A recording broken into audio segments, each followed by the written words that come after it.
Thank you, Mr. Chairman. Thanks to all of you for being here. I'm pleased that so far today we've had some discussion already about the importance of federalism, about the concept that we don't have a single system of government in our country. We've got a multi-layer system in which some power is reserved to the federal government and other powers are reserved for the states and their political subdivisions or to the people, as it's stated in the 10th Amendment.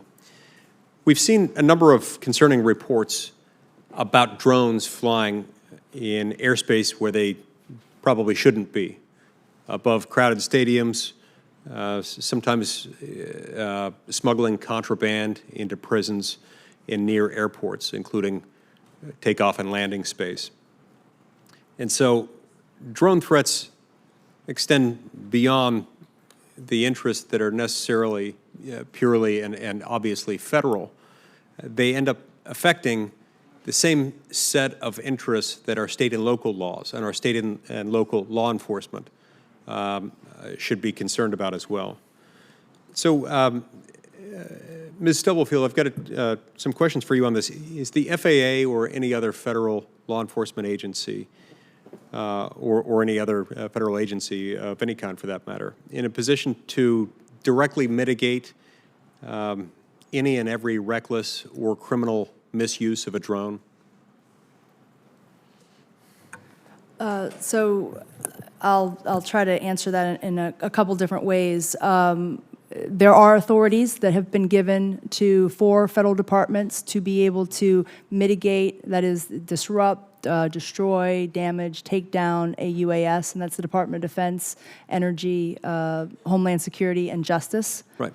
They've been given those authorities for very specific mission sets, largely for the protection of national security assets, although DHS and Justice do have the authority, if requested by a state executive, to provide that support to a mass gathering if requested. Right, right, and it's important that they have that, but it's neither realistic nor the stated objective of the federal government to say there can never be any circumstance in which a state and local government law enforcement agency wouldn't need to respond, right? I mean, surely federal agencies won't be able to handle every one of these issues, and surely there are interests that are non-federal that also need to be taken into account. Would you agree with that? Yes, sir. Absolutely. And so in that respect, drone integration probably isn't possible without state and local police being able to act in real time and in order to address threats that arise from time to time with drone usage. Would you agree with that? We certainly need a robust security framework to support and enable full UAS integration, absolutely.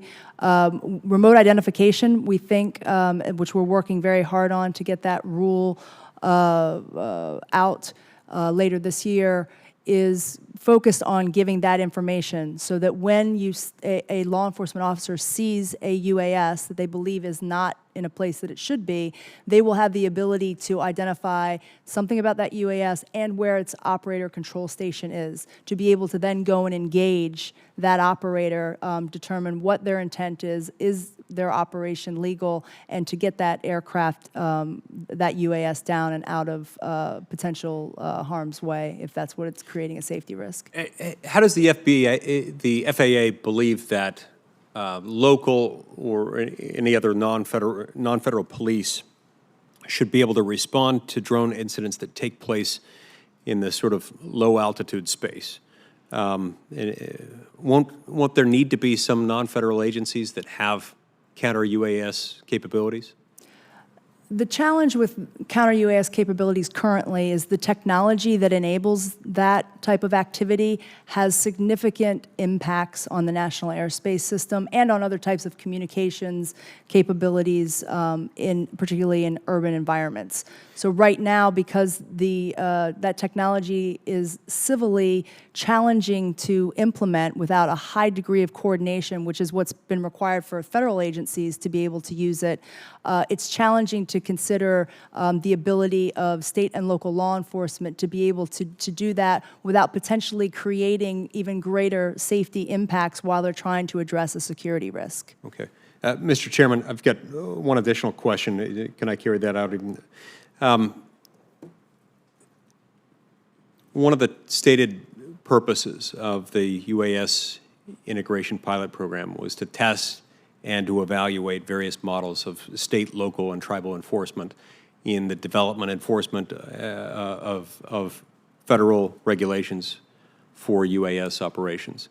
This includes the testing of reasonable time, place, and manner limitations on low-altitude UAS operations. Can you tell me specifically how the FAA has started testing these reasonable time, place, and manner limitations in the context of state and local law enforcement response? So, well, fundamentally, the FAA manages the airspace. We try to work very hard with all of the stakeholders, to include our state and local law enforcement, whom we have an entire program, our law enforcement assistance program, dedicated to providing support, education, and assistance to law enforcement. However, we have not, within the context of the IPP, had any requests for time, place, or manner restrictions, so we've not been able to really test that activity. Right now, as we look at what a future UTM might look like with something like remote identification, which is going to give a tremendous amount of information to state and local law enforcement, as we look at something that might enable the ability in the future with some type of dynamic airspace where a local law enforcement officer who currently calls up the FAA if there's an accident or wants to have some sort of airspace restriction to enable a security response of some sort, where that might be something that could be done in an automated fashion, such as how we do with airspace authorizations today. Those are the types of things that we envision potentially in a UTM framework going forward. Right now, we work that sort of on a case-by-case basis with law enforcement engaging the FAA to provide that restriction as necessary to support those response activities. Okay, thank you. I'm out of time. Let me just say, I think we've established in our conversation here today that it is important to integrate state and local law enforcement personnel. We can't do it without them. We can't mitigate these threats without them. That being the case, I think it's not just a possibility or a potentiality, a hypothetical question off in the future. I think it's absolutely essential that we test the local police, that we test this in your evaluation, that we start testing reasonable time, place, and manner limitations in the context of state and local law enforcement. Thank you, Mr. Chairman. Good point.